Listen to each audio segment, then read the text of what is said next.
exploring Isle of Skye with Land Rover camping. Scotland's breathtaking landscapes make it a truly captivating country. And with Adam's deep-rooted passion for Land Rovers, the idea of embarking on a camping journey atop an old Defender amidst the rugged beauty of the Scottish Highlands seemed irresistible. And, without a doubt, it lived up to all expectations. Welcome to Isle of Skye, an unforgettable camping adventure on a Land Rover Defender.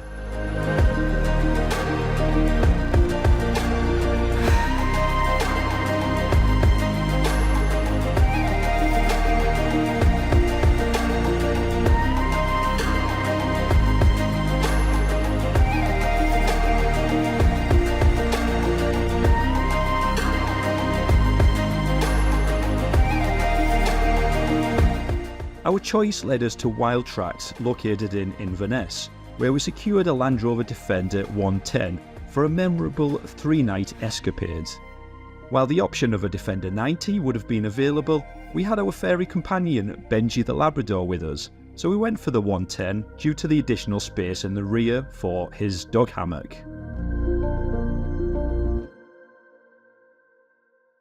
Off we went from home in our trusty Golf, loaded up with all the good stuff: food, drinks, changes of clothes, and even gear to battle those pesky midgies. And of course we had to pack up all of Benji's doggy gear for the next 4 days. Tonight's plan would be crashing at Ancarraig lodges to be closer to Wild Tracks for our Land Rover rendezvous tomorrow. The drive would take around 4 hours, so we figured we'd make a few pit stops along the way and make the most of it. Hello and thank you for joining us on our road trip up to the Scottish Highlands. So we're actually heading to Drumnadrochit by Loch Ness, which will be the first place we stay tonight in Ancarraig lodges. Then tomorrow we'll be heading to Inverness, where we will pick up our Land Rover with a rooftop tent. We'll be driving across country over to the Isle of Skye, where we will be camping for the next few nights and taking in the beautiful scenery that Skye has to offer. But right now we're making a quick stop off at Doune Castle in the beautiful county of Stirlingshire. We'll see you there.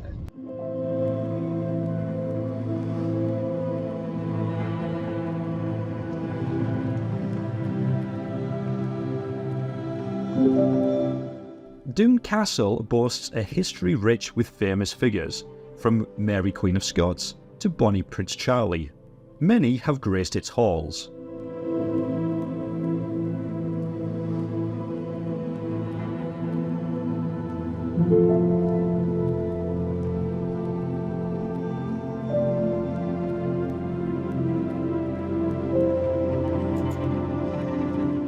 Hello and welcome to Doune Castle. So this 650-year-old castle has a 100-foot tall gatehouse and one of the best preserved great halls in the whole of Scotland. If you're an Outlander fan, you'll instantly recognise this as Castle Leoch from numerous Season 1 episodes. Game of Thrones aficionados might also spot it as the film location for Winterfell.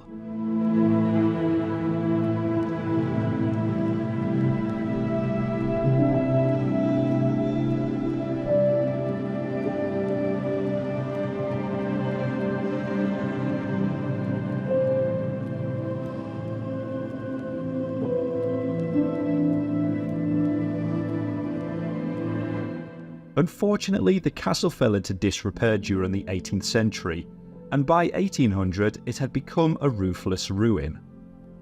But in the 1880s, an earl took up the challenge of restoring it. He replaced timber roofs and brought the interior back to its former glory. Nowadays, the castle is under the care of Historic Environment Scotland, and is listed as a Scheduled Ancient Monument.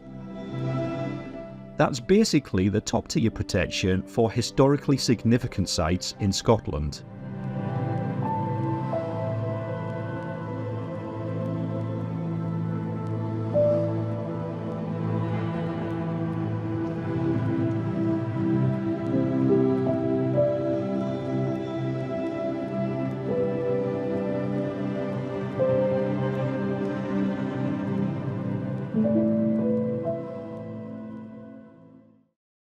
2 hours later, our next adventure awaited at the Highland Folk Museum, situated about 45 miles south of Inverness.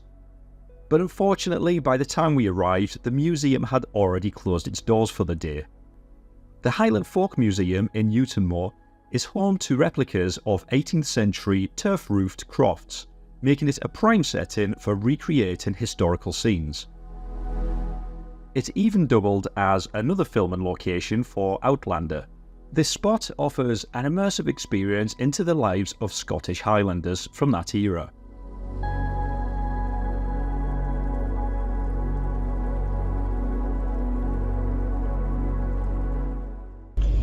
Welcome back. So, continuing our trip up to Inverness, we've just been to, we went to visit the Doune Castle, which was quite spectacular, wasn't it? And there was a river nearby, so Benji enjoyed some, Benji our Labrador enjoyed some Labrador swimming, and then we popped in to visit the Highland Folk Museum on the way to Inverness, which is also another filming location for the popular TV show Outlander, and it's where they filmed the episode called Rent in series 1, where the Mackenzies were out collecting the rent from the villagers, but it was shut by the time we got there. It was not open, so never mind, we shall continue onwards. Next stop, Drumnadrochit.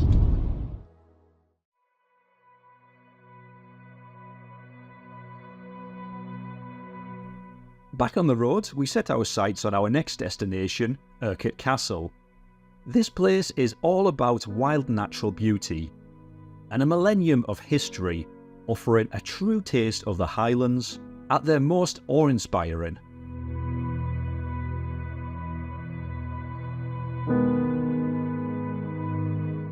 Perched on Strawn Point, a rugged peninsula on the shores of Loch Ness, these iconic ruins have quite a story to tell.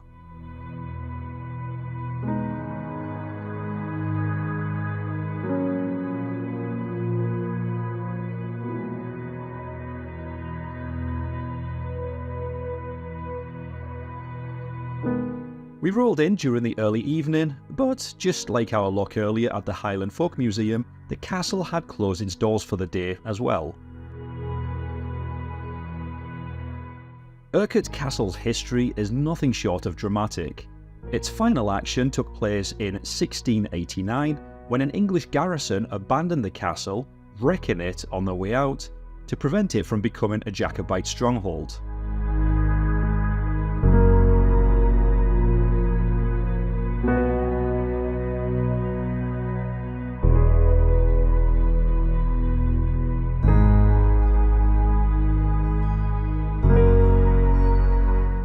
These days, Historic Scotland own the castle, and when it's open, you can venture up to the Grand Tower for some jaw-dropping views of Loch Ness, or explore the visitor centre to delve into the castle's history, or hop on a boat for a Loch Ness cruise to catch some fantastic views of the castle from the water.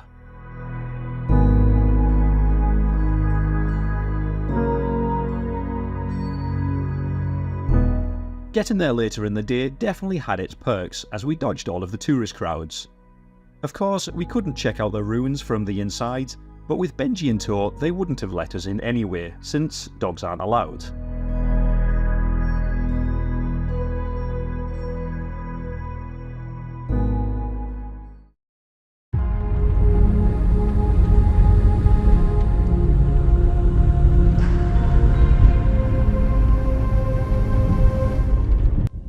So that was Urquhart Castle on the banks of Loch Ness, absolutely stunning, and we're now heading to our final destination for today, leg one of our road trip, which is Ancarraig Lodges in Drumnadrochit, where we will just be chilling out with a beer or a glass of wine and some food, and prepare ourselves for our Land Rover adventures tomorrow.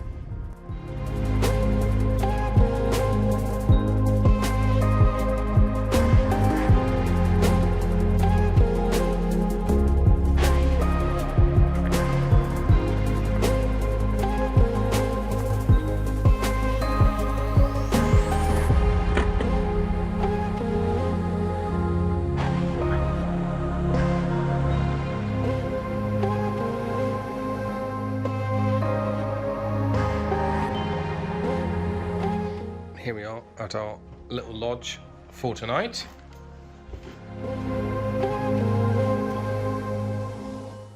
Benji's found his place. Is this good, Benji? Hey? In front of a roaring fire. A toasty one.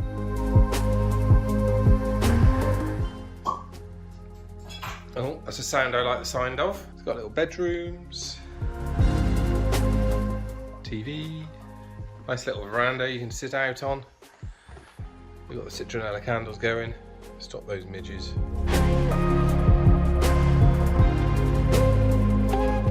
Just really nice and peaceful. Slanjava.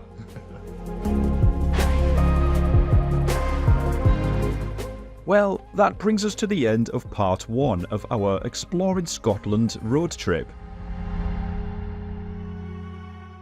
Coming up in part 2, we'll collect our Land Rover Defender before exploring more of the beautiful Scottish Highlands on our way to Isle of Skye. Thank you so much for watching part 1, and if you haven't already, please remember to like and subscribe, and we'll see you all in part 2.